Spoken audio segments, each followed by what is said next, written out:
It's not just a partnership where we in the Iowa Wild do things that we support the Iowa Wild, or the Iowa Wild shows up here at the hospital and takes care of these kids and makes them happy while they're not feeling so well.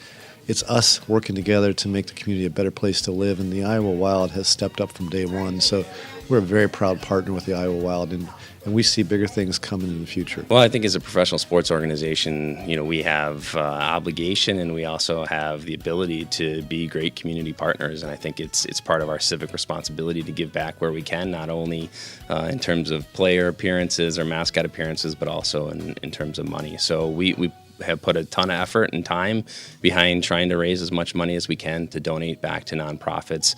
Des Moines is a very community-based market, and we know that. It's the philanthropic work that happens in Des Moines is tremendous, and we're just happy to be a part of it. And it's part of our culture, and it's what we're going to continue to try and bring back to Des Moines.